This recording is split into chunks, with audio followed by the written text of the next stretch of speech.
become more resilient? And have you got any tips on how to build resilience in the workplace? As a professional, what does the term resilience mean to you? And how can we utilize this soft skill, this very critical quality, to improve communication and workflow? Welcome to the Word of Mouth English Studio channel, where we discuss all things grammar, accuracy and articulation and help you with your spoken, written and reading performance. And we also today will help you facilitate your reading fluency and understanding and cope with some lexical terms. So we'll also be focusing on lexical accuracy in today's video tutorial. Let's define the term resilience and let's get started. So what does resilience mean in a professional context, and how can it be used in sentences of our own? The stress falls on the second syllable, resilience, and it's a noun, as we shall be seeing later on in the dictionary. I often ask my students to provide suggestions on what they think the word means in a context. Perhaps they'd seen it or heard it before, perhaps they'd used it. And here are some of the suggestions that students frequently give for this word. The first one I seem to get is strength. Resilience is strength. But what do we mean by strength? Is it physical strength? Or is it more similar to strengths and weaknesses that can be put down in a CV or a cover letter? Think about your resume. Would you use the word resilience in any of the statements that you made regarding hard skills, soft skills, work experience, background information, or skills achieved and competencies? Would you include the word resilience there? Some other suggestions given to me on the word resilience in class usually seem to suggest that resilience has a connection to resistance. So, the power to say no. Does to have resilience mean to resist?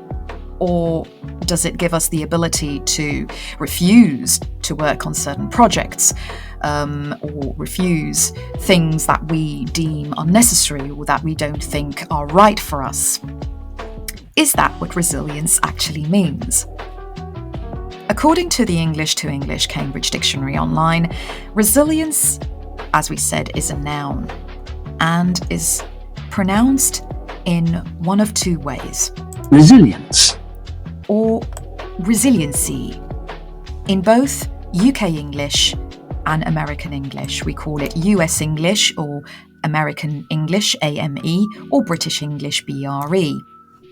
So in terms of pronunciation, resilience. There seems to be absolutely no difference between the British and American pronunciation. Resiliency is slightly more formal or more technical or academic than resilience. But resilience in C2 Advanced and Proficiency English means the ability to be happy, the ability to be successful again, after a bout of bad luck, after an unfortunate incident, or after something bad or difficult has happened. So when you have been faced with hardship, that's when a person would need to be resilient or have the qualities associated with resilience. For instance, let's have a look at some examples in context. Trauma researchers emphasize the resilience of the human psyche. Here we can see that in a more formal or academic context, in the context of psychology, for instance, resilience here refers to not a person, but rather the human capacity or a human characteristic or a skill to be able to achieve something that will help you achieve strength. So this is a strength. But it's not physical, necessarily. This would be mental resistance or mental resilience. These are habits that can break down the resiliency you'll need to help you through difficult times. This is another way we can use the word resiliency in a more formal or academic tone. So the resiliency you'll need is the strength you'll need.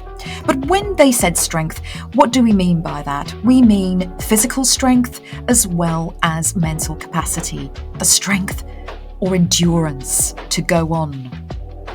So think about how you'd use resilience and resiliency in context. According to the Cambridge Dictionary, as you know, English words can have more than one meaning quite often. Resilience also refers to the ability of a substance to return to its usual shape after being bent, or stretched, or pressed. In other words, this is a more physical type of strength rather than a mental state. The plant fibre has incredible strength and resilience.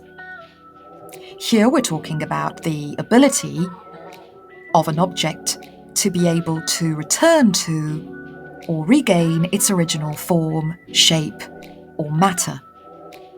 Perhaps when something changes in consistency. For instance, these new materials have additional resiliency and elasticity properties, as well as great strength. Here we're talking about the resilience of a fabric, a material, something that is able to regain its shape and bounce back, as it were, to its original form or its original state. So as we've seen, resilience can refer to both a mental state as well as a physical one. Here are some more examples in context. Having a place that's theirs alone and that doesn't necessarily involve their mum and dad helps kids build resilience and problem-solving skills. So again, it could also refer to strength, to strengths and weaknesses rather when it comes to soft skills. Okay, so problem solving is another skill, it's a quality. It's a redeeming skill that would be needed when talking about development, when discussing professional development, when talking about work skills, but also when talking about child development.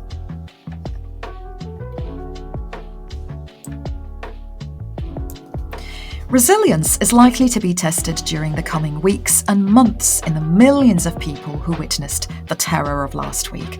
Resilience and resiliency can also be used to describe war-torn zones and to describe situations of war and conflict, terror. So do make sure to read news articles, as that's where you're more likely to come across words like resilience, because it's used by politicians, members of state, political candidates, and members of parliament in their speeches. What we're starting to see is the resilience of the country's economy. As we can see here, resilience is used in economic terms, in finance. The lads have shown great resilience considering the problems we've had.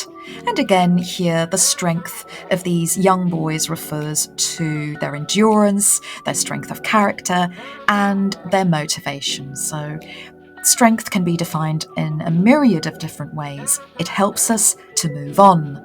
Here, the word resilience has been used to describe the strength or capacity of a type of fabric to hold its strength, to hold its shape. So remember the different ways in which resilience can be used as a noun. It's the quality of being able to return to its shape quickly, to bounce back, as it were, to a previous good condition after hardship, after problems have been faced. So the resilience of the economy has come up as a surprise to some, might be another good way to use it. Think about how you have used the word and whether you can use it in sentences of your own. Now, of course, this is a semi-formal or formal term, so think of how you'd use it in emails or your next meeting. In this video tutorial, I'll be sourcing material from the British Council. Let's discuss the qualities of resilience and what it means to have resilience in the workplace. Resilience is a quality that helps us adapt to change, and it helps us recover quickly when things don't go well. So how can we become more resilient at work? Today, we'll read an article to tell us how to do just that. Can you think of some ways in which resilience can help us with our workflow and our communication skills. To help us with the reading task and to help us anticipate how to explain and how to go about answering this question, we'll first start by trying out a preparation task to help us with our vocabulary building. And then we'll move on to read the article. Let's now think of how to use these 8 terms or phrases. How would you describe an emotional state? And how would you use it in a sentence of your own? What part of speech is the word awareness? Is it an adjective, noun, verb, or adverb? And how is it used in relation to other words? In other words, what words does it collocate with? How can you use this in a sentence as a collocation? Is challenging an adjective or a verb? And is it positive, or is it neutral, or is it negative? If something is challenging. What part of speech is the word threatening? It has an ing ending, but is it a verb, or is it an adjective or a noun? As we all know, these 3 things can all end in ing forms. How would you use this in a sentence of your own? And is it positive or negative or neutral? What's another word for it? What part of speech is the word expressive, and how would you use it in a context of your own? And does it have a noun to go with it? Can you think of a verb? Strengthen is clearly a verb, but what's its noun? And does it have an adjective? Perspectives are nouns, but can you think of its verb or adjective? Can you think of an adverb? Sometimes there are no adverbs for certain words. If someone is sympathetic, is this positive, negative, neutral? And how would you use it in the context of a sentence? Also, think of prepositions that follow these words to build collocations. Now we'll look at the definitions together. Challenging means difficult in a way that tests your ability or determination to do something, such as this is a challenging task or this task is challenging. It's negative, as we can see. It's never positive. Strengthen is a verb that means to make something stronger or better. You can use it in semi-formal English as well as formal English. This strengthens our capacity for knowledge, or it strengthens our knowledge of something. Threatening is an adjective with an ing ending. That means it's likely to hurt you or to do something bad to you. Such as, this is a threatening act, or this act is threatening. A person can be threatening. But remember what we said earlier, think of other parts of speech that come along with words that you may be learning. So threatening is an adjective, but is there a verb and a noun to go along with that? To threaten and strengthen are both verbs. When something is threatening, it's an adjective. Awareness is a noun, as we can see by the suffix ness.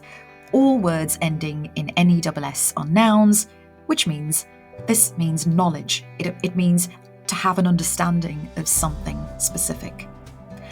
How would we use it in context? He has a great awareness of his surroundings.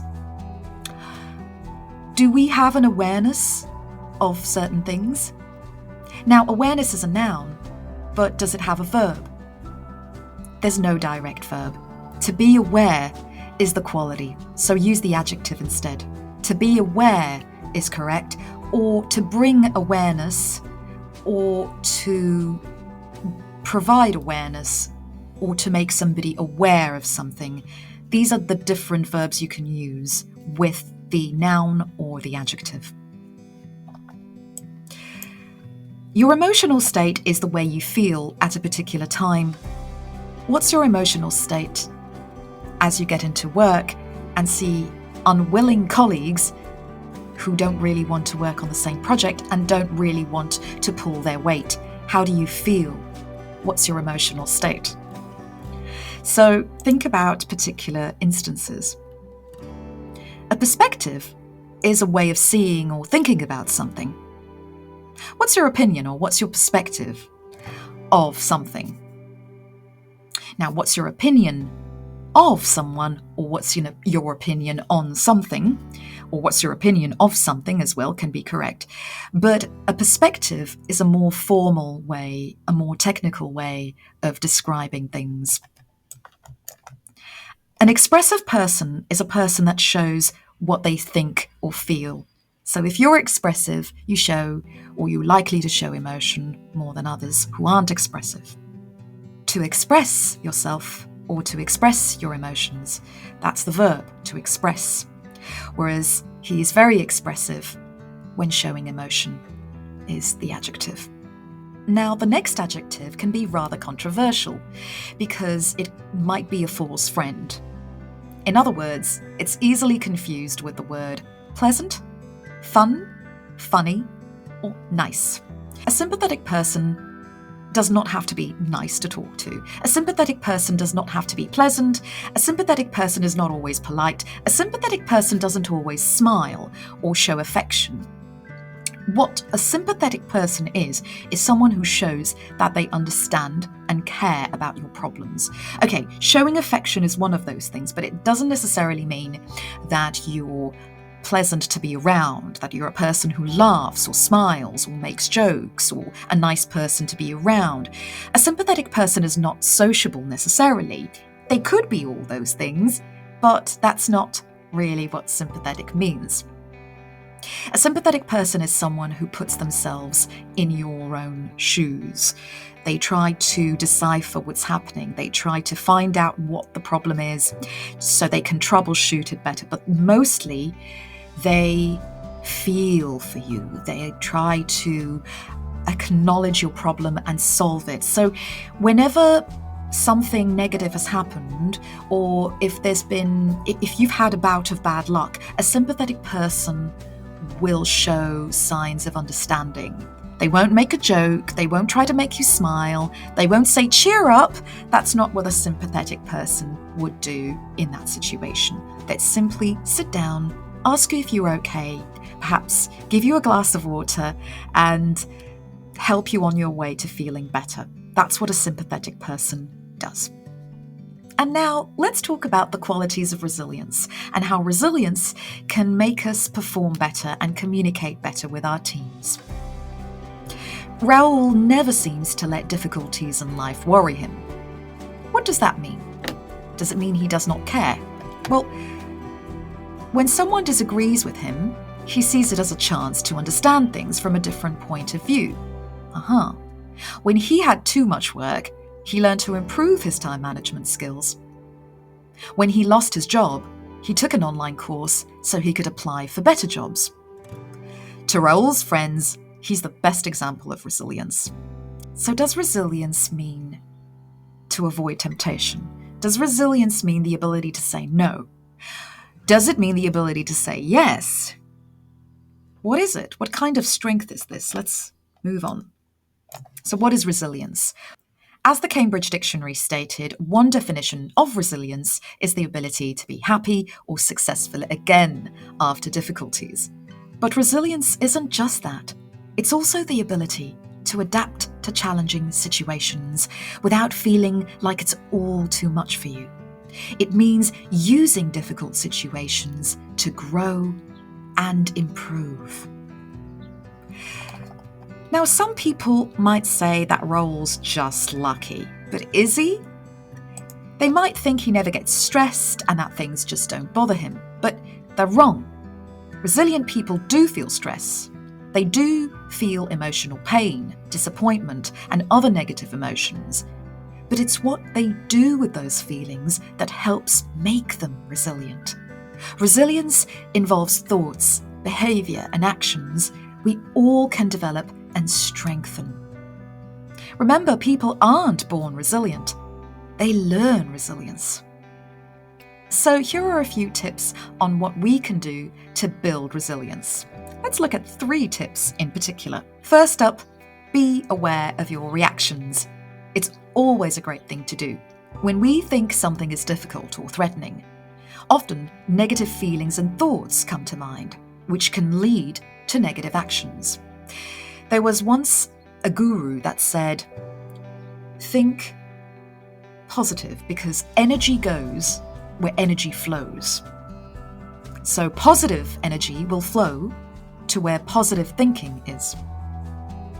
By being aware of our feelings, we can learn to accept them and to deal with them better. Mindfulness activities like meditation can increase our awareness of our emotional state and help us calm negative thoughts.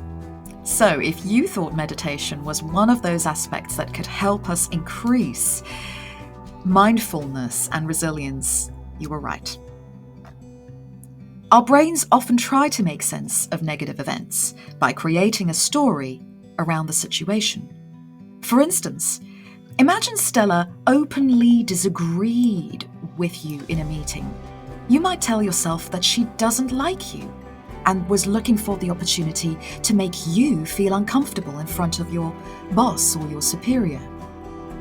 You tell yourself the story until it feels real, even though it's likely that the reality is quite different, and that Stella does not necessarily feel those things towards you. Being aware that everybody has a tendency to create stories around events is the first step to managing your reactions. When we realize that our version of events is only one interpretation of things, the situation may become less painful to deal with, and we might be more open to seeing things from a different perspective.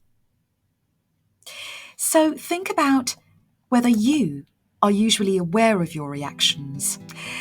The next point is rather interesting. Use writing techniques to gain different perspectives. What does this mean? We know it's not easy to recognize and change the stories we tell ourselves, but there are techniques that can help you. Greater Good magazine from Berkeley, the University of California, suggests trying expressive writing. In other words, writing freely about a topic for 20 minutes of your day and putting your deepest thoughts and feelings on paper. As we write, the process forces us to face our thoughts honestly and helps us find new understanding. This is not just a technique that any budding writer or poet would try out. This is very good for our professionals around the world. Writing can help you think more positively about difficult experiences. Once you have explored the negative side of something, another technique usually involves making a list of positive aspects of your situation. Always create lists.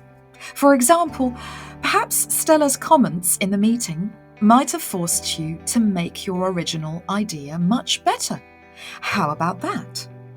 Or perhaps what she said might have helped you understand her point of view, which is something not everybody does in meetings. We don't always actively listen to one another or each other's opinions. We usually want to try and voice ours or make ourselves heard. A study found that people who did this, that means people who listed the positives, and did this activity every day for 3 weeks, felt more positive, particularly the negative thinkers who report feeling less depressed. So think about your attitude in meetings, your attitude towards working as part of a team. Not only do you pull your weight, not only think of whether other people pull their weight, but what techniques do you use to gain different perspectives? Do you always tend to feel attacked? Do you feel or tend to feel that people are against you? That the world is against you? Try this writing technique. And lastly, remember to be kind to yourself. It's important that we don't judge ourselves for our negative feelings and thoughts. and that we forgive ourselves for the mistakes we make. Talk to other kind people at work. Talk to other sympathetic people. Talk to colleagues who sympathize with you. These sympathetic individuals can help support you when you're experiencing difficulty. Sharing experiences with other people can help you become more aware of your feelings and can offer you different perspectives.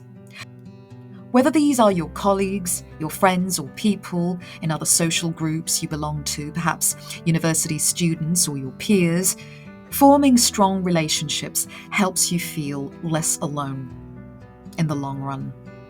Be kind to yourself, because being kind to yourself is also about looking after your physical health. Make sure you get enough sleep, for instance. Do plenty of exercise and have a healthy diet, because healthy food can also help reduce the stress you're feeling. The stress, worry, and emotional pain that life can often bring can often be challenging. But if you work on building your resilience and getting the support you need to do so, you can gradually learn to deal with difficult circumstances and not always feel attacked, or not always feel that you should be in a position to be ready to attack others. And in the process, this will help you become stronger and therefore more resilient. Now that you've done the reading task together with the preparation task to help you build your vocabulary, you'll be able to answer this question more directly and in depth. Do you have any tips for building resilience? Thanks for watching today's video tutorial. If you found the content of this video interesting, if you found it informative and would like to see similar videos, then as always, hit the subscribe button on your way out. Thank you very much, and also please give this video a like to show your appreciation. Now it's time for us to show our appreciation. 'Tis the month of December, 'tis the season to be jolly, and here at Word of Mouth English Studio, the month of December is dedicated to giveaways.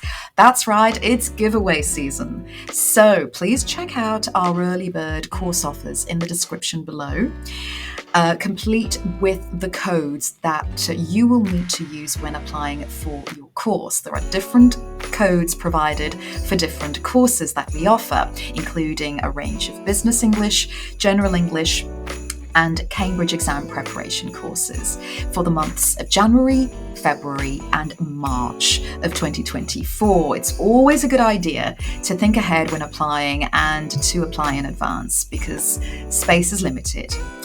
Also, if there are any further suggestions or comments you'd like to leave, you can make suggestions on what you'd like to see more of in my videos. Tell us what content you'd like me to discuss more of in my next videos by leaving a comment below. Thank you very much, and happy holidays. See you next time.